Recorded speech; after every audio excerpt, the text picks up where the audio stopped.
Habilitamos el living y le damos la bienvenida a Franco Bartolacci. Franco, un placer tenerte como siempre. No, el gusto es mío, buenas noches. Días y semanas agitadas. Así es, Difíciles.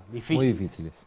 Realmente difíciles. De verdad. Recién charlábamos un poquito fuera de aire y bueno, lo planteaba en el primer bloque. Pasamos de la indiferencia a una situación de trato diferente, ¿no? Y de relegar a las universidades del interior del país. ¿Qué sensación te dio todo esto que se está atravesando? No, mucha tristeza, porque la verdad que no se comprende, no hay un fundamento que justifique una acción de esta naturaleza. Lo único importante de lo que sucedió es que con la decisión de incrementarle un 270% a la Universidad de Buenos Aires, el gobierno confirma de alguna manera que todo lo que venimos sosteniendo desde enero para acá, todas las universidades públicas del país, es efectivamente así, el problema y la dimensión que ese problema tiene. El tema es que en esa asignación a la Universidad de Buenos Aires se olvidaron que hay otras 60 universidades públicas a lo largo y a lo ancho del país que representamos alrededor del 85% de los más de 2 millones de estudiantes universitarios que tiene la Argentina. Y yo lo inscribo en un eslabón más de esa cadena de desencuentro entre un país que se reivindica federal y que después en la práctica de federal no tiene nada. Pasó en estas últimas horas otra vez con el subsidio para el transporte, todo para el AMBA, nada para el interior. Y bueno, este fue el capítulo universitario de esa historia, realmente lamentable. Recién decías 2 millones de estudiantes y a esos 2 millones de estudiantes le sumo 2 millones de familias ilusionadas con que su hijo estudie, que se reciba, porque atrás siempre hay padres que empujan y laburan para que eso suceda también, ¿no? Y es muy difícil la situación que estamos atravesando, por eso te decía que es un tiempo muy complejo. A veces cuesta transmitir en palabras la enorme cantidad de dificultades que tenemos que atravesar diariamente para poder sostener en este contexto todo lo que hacemos en el ámbito universitario. Y no dejamos de hacerlo porque sabemos los sueños que están depositados por cada joven que ingresa a la universidad, el esfuerzo que hacen un montón de familias para que eso efectivamente suceda, el rol tremendamente transformador que tiene la universidad pública.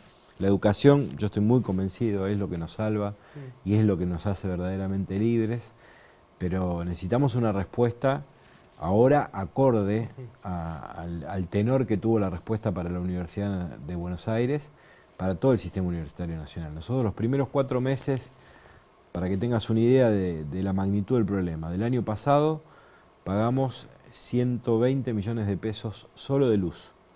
¿De qué periodo? De enero a abril del año pasado, 2023. 2023. Enero-abril del 2024, 405 millones de pesos. De luz. De luz, y tuvimos que hacer frente a esa erogación prácticamente con el mismo presupuesto. Pagaron? Bueno, si nosotros proyectáramos ese incremento de la luz a lo largo de todo este año y no hubiera más incremento o actualización del presupuesto universitario, tendríamos que afectar de la cuota total anual del gasto de funcionamiento de la Universidad de Rosario el 30% solo al pago de la luz.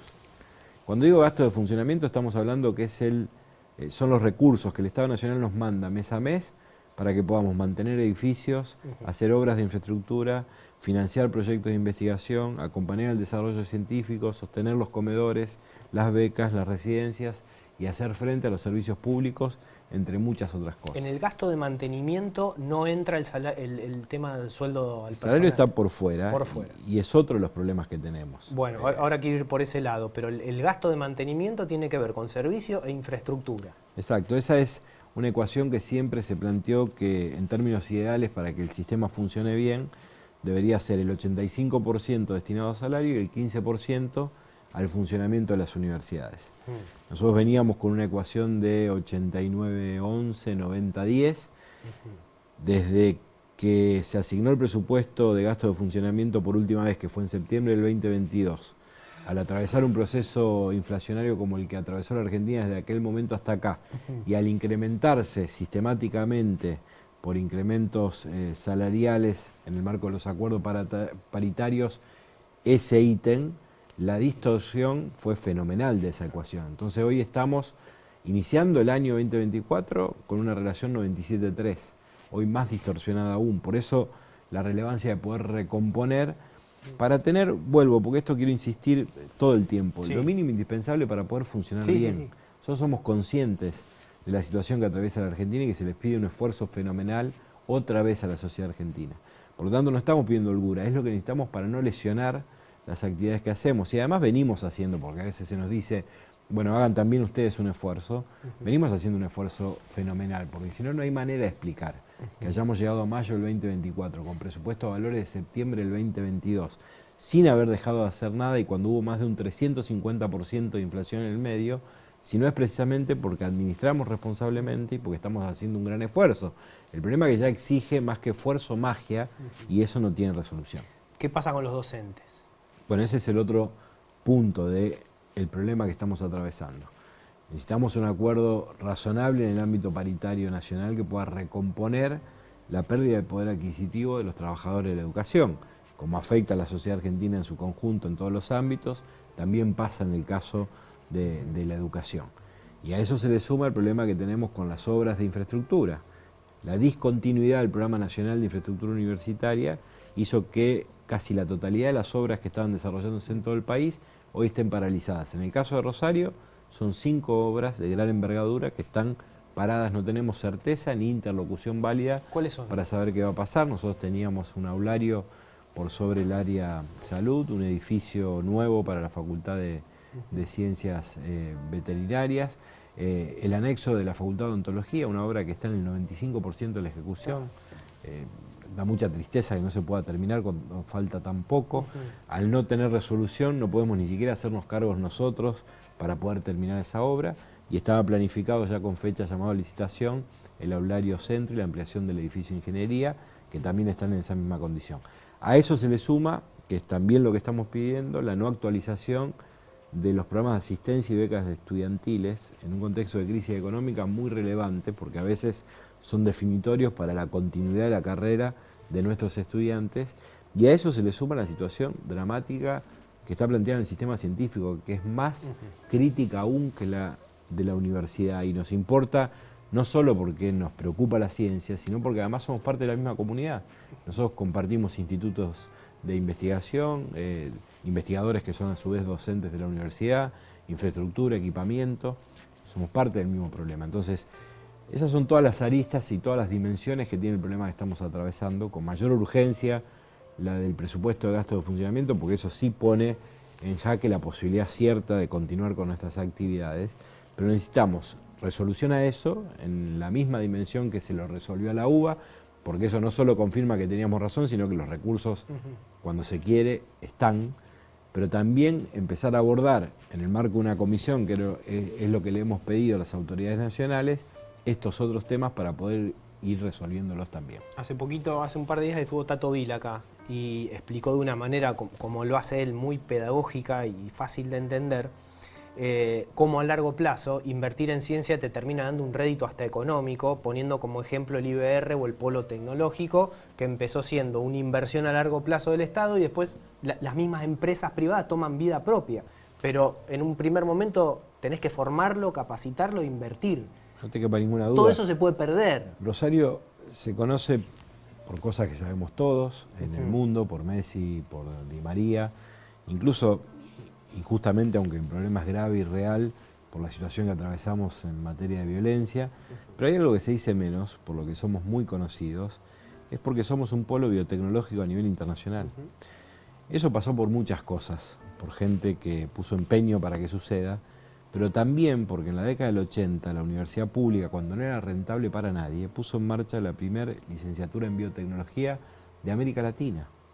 Entonces, hoy tenemos buena parte de las empresas más reconocidas internacionalmente en biotecnología, que es un tema estratégico para el desarrollo a nivel mundial, aquí en Rosario, porque hace 4 décadas sucedió eso a través del impulso de la universidad.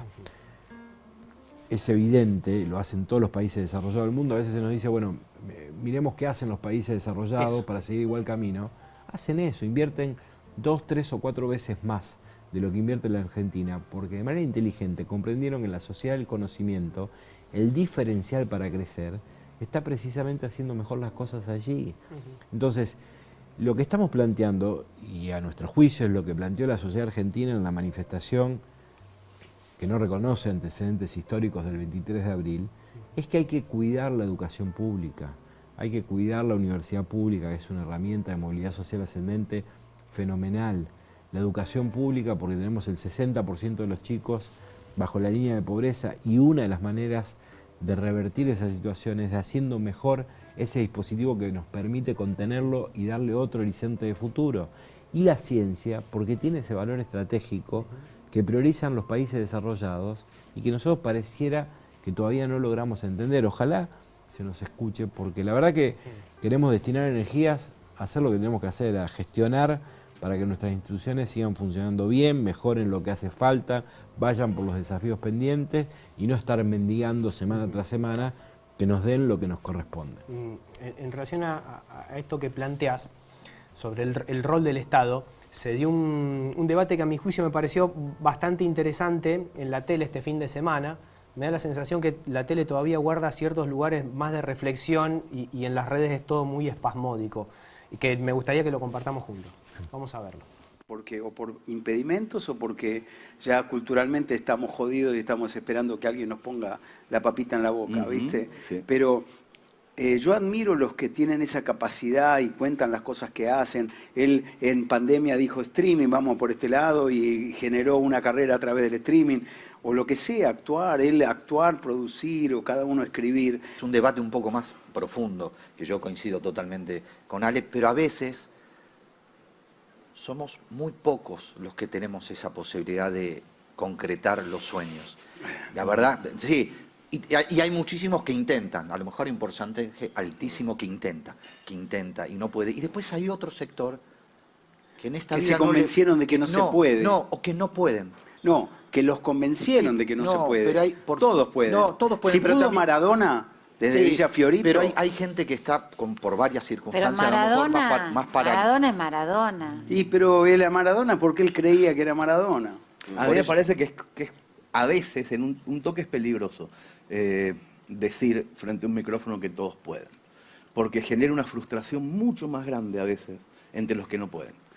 Y no para entrar en un debate, a veces el Estado, para los que no pueden, para donde no está el privado, porque hay muchos, yo soy pro privado y me he hecho toda mi vida, me autogestioné y bla, como muchas, pero hay otros que no han podido, por varias circunstancias.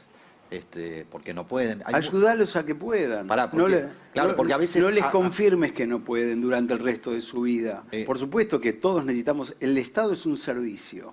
No es Dios, es un servicio que todos garpamos con los impuestos. Que tienen que ayudar a los que más necesitan, obvio que tienen que ayudar a los que más necesitan. Pero los tienen que ayudar a dejar de ser los que más necesitan. Ese es otro tema y que es el coincido único con tema. Yo quiero ayudar a que algún día esa gente pueda ayudar a otros y después ayudar a otros. Si yo lo someto a que vos vas a tener que morir siendo ayudado por el Estado. No, pero yo no hablo de esa ayuda. No, y no es solo eso. También yo no hablo de esa ayuda. Hay muchas maneras de ayudar. Dependencia. De incentivar, el Estado ayudando a pensar, el Estado ayudando sin ser partidario, porque lo que ha pasado en Argentina que es ayuda desde que, bueno... Ser tierra fértil para que cada uno pueda poner su someto a mi ayuda. Eso estoy en contra, aborrezco eso. Ahora, muy distinto es ayudar, no solamente de lo económico. Vos a veces a gente lo ayudás a pensar, a formarse intelectualmente, a formarse a estudiar, ayuda. El estímulo solamente económico y no pensé, te pago y quédate ahí, no ganas nada. Eso estoy en contra. Bueno, dos miradas distintas. Está bueno cómo lo debatieron. Pero aparece el rol del Estado, ¿no? en esa charla. Un Alejandro Lerner que se manifiesta un poco a la libertad de acción personal y un Adrián Suárez un poco más comprensivo con sectores que la están pasando mal. ¿Qué sensación te deja cuando, que me imagino que la encontrás a lo mejor una charla de café, te sentás en un bar o en el bar propio de la Facu, cuando se dan estos diálogos? ¿Qué reflexión? Lo primero, lo que señalabas vos, ojalá fuera más frecuente esto. Es algo que la Argentina hoy no puede contar. Es insólito, pero es un país que vive a los gritos, donde pareciera que no te puedes sentar con alguien que piensa parecido, diferente a vos, a intercambiar ideas, a conversar sobre un tema, escuchando más que diciendo, no tratando de imponer la impresión propia, sino escuchando lo que el otro tiene para sumar, porque eso muchas veces enriquece, aun cuando nos confirmemos en nuestras propias posiciones. Bueno, esto que parece tan extravagante debería ser lo más frecuente en una sociedad democrática, y la verdad que además de ser muy deshumanizante y cada vez más frecuentemente hostil el mundo que estamos viviendo, tiene poco de estas cosas y ojalá se repitieran. Después la discusión de fondo, yo comparto, que creo que hay más puntos de encuentro que desencuentro en lo que estaban diciendo. En un punto se encuentran al final un poco. Hay quienes creen que el Estado que el mercado todo lo resuelve por sus propios medios. Yo creo que hay que generar condiciones para que el mercado tenga el mejor desarrollo, que contribuya al crecimiento del país, pero creo también en el rol del Estado. Por supuesto, un Estado que debe modificar muchas cosas, que debe transformarse profundamente. El mundo que vivimos tiene poco que ver con el mundo que conocimos y el Estado no puede seguir siendo el mismo ni funcionando en ese mundo de la misma manera. Es lo mismo que creo para la universidad, en un mundo que cambia vertiginosamente, la universidad, para cumplir bien su misión, no puede seguir haciendo siempre las mismas cosas. También tiene que dedicarle mucha energía a transformarse. Cuando digo que no queremos estar mendigando y queremos estar haciendo lo que hace falta, me refiero a esto, poder ir por las transformaciones que la universidad tiene pendiente. Bueno, lo mismo pasa con el Estado, pero el mercado no construye escuelas, no hace hospitales, no genera condiciones muchas veces de igualdad de oportunidades, que es allí donde tiene que estar el Estado para que después todos tengan la misma oportunidad de hacer ese recorrido. Lo que pasa es que a veces discutimos las cosas como si fuera blanco o negro todo el tiempo, ¿no? O todo el mercado o todo el Estado. Y a veces nos falta una visión más inteligente, más matizada, más rica. Pasa que es todo un desafío que nos permita combinar cosas que son necesarias en igual magnitud. El otro día veía la foto de Puyaro con Kicillof o Puyaro con Santoro, que tendría que ser lo lógico, lo normal, y recibieron ambos más insultos que elogios. Pero ahí, Nacho, ¿no? En algún momento habrá que empezar a discutir también el rol de las redes sociales. También. Creo que todo lo que entendimos que contribuían en términos de democratización de la palabra, también lo tienen en el sentido de empobrecer culturalmente el debate colectivo. Y no puede ser posible que cualquiera detrás de cualquier identidad falsa pueda en cualquier lugar decir cualquier cosa. Pero es también el tono en el que hoy se discuten, a veces digo las redes sociales, porque también hay intensas minorías que se manifiestan de esta manera en redes sociales, que no necesariamente pueden poner en evidencia lo que la sociedad en su conjunto está pensando. Pero vivimos un momento muy particular, no solo en la Argentina, es un fenómeno a nivel mundial, y ojalá aparezcan más debates de esta característica, ojalá aparezcan más fotos de esas características. Es lo que necesita para nutrirse, para hacerse más fuerte, una sociedad democrática. Y a veces no nos damos cuenta porque la dinámica del mundo que vivimos nos conduce hacia ese lugar, pero tenemos serio riesgo de poner en discusión los umbrales más mínimos de convivencia democrática. Y eso es muy peligroso y hay que decir, al menos quienes lo creemos así, y te agradezco el espacio porque no suele ser muy frecuente que podamos discutir de estas cosas, que eso es un riesgo severo, que no nos conduce a un buen lugar como comunidad y que tenemos que revertir, al menos en donde esté a nuestro alcance, esos procesos. Lo mismo que quienes tienen algún tipo de responsabilidad institucional, todo el tiempo los gritos, todo el tiempo manifestándose a través de distintas modalidades de la violencia, eso nos hace mal. Se pierde el sentido de algo tan básico como que quienes ocupamos una responsabilidad, cualquiera fuera, en cualquier comunidad, yo me hago cargo de la que me toca como rector, cuando generamos un acto, cuando decimos algo, estamos haciendo docencia. Entonces las sociedades se sienten más o menos habilitadas, más o menos legitimadas, también en función de lo que nosotros hacemos, porque vamos poniendo y marcando límites. Entonces hay que ser cuidadosos, hay que mirar y pensar 10 veces antes de actuar o decir. Franco, muchas gracias. Un placer charlar con vos y espero que volvamos a tener algún día una charla de esos proyectos a largo plazo y salir de la agenda cortita, ¿no? Seguimos trabajando, aún con todo y a pesar de todo, seguimos trabajando en eso. Hoy tuvimos una jornada hermosa donde más de 1000 docentes de las escuelas medias de la universidad comenzaron un ciclo de capacitación, son 20 capacitaciones a lo largo de este año. No solo es una responsabilidad de la institución, sino también garantiza sostener los umbrales de excelencia en la universidad pública, el acceso a la formación y capacitación constante. Seguimos impulsando muchas cosas, aunque se vea menos. Ojalá podamos resolver este problema, que es lo que queremos, para destinar toda la energía a esos objetivos. Muchas gracias. A vos.